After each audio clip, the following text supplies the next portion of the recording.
Autre volet de l'actualité ce soir, notre rédaction qui vient ce soir sur cette longue occupation par les grévistes de la faim à la cathédrale Notre-Dame de l'Assomption, appelée communément Église Sainte-Marie. Eh bien, sachez que le clocher de ce sanctuaire a sonné hier dimanche sans la présence des revendicateurs. Après l'évacuation des lieux, il importe aujourd'hui de s'interroger sur le modus operandi des compatriotes qui y campaient depuis plusieurs mois lorsque l'on sait que l'Église admet le jeûne et non la grève de la faim. La réflexion d'Éric Mbadiga de notre rédaction.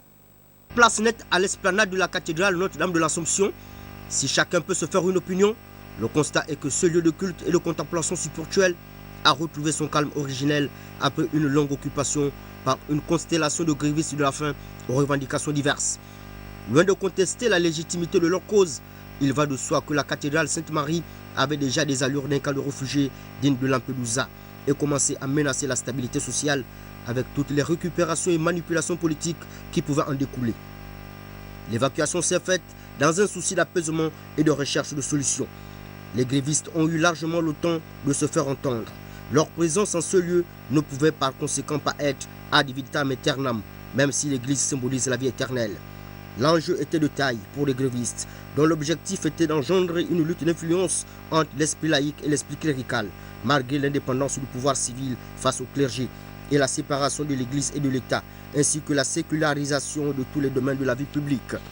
La laïcisation de l'État consiste en l'émancipation de toute suggestion cléricale, puisque la légitimité de la sainte laïcité de l'État est un des principes de la doctrine catholique. L'État avait la légitimité de faire place nette à Sainte Marie. Nicolas Machiavel affirme que l'usage de la force est juste quand elle est nécessaire, et force reste à la loi. Au demeurant, les saintes écritures recommandent de se soumettre aux autorités qui nous gouvernent, et toute autorité vient de Dieu, et celles qui existent ont été établies par Dieu. C'est pourquoi celui qui s'oppose à l'autorité résiste à l'ordre que Dieu a établi, et ceux qui résistent attireront une condamnation sur eux-mêmes. Le siège de Sainte-Marie n'a pas fait en sorte que le Saint-Siège anathématise et excommunie l'État gabonais en exerçant une persécution inquisitoriale sur ce dernier. La cathédrale Sainte-Marie était devenue un exutoire, un mur de lamentation à la gabonaise. Les autorités trouveront des solutions aux différentes revendications. Le message a été compris.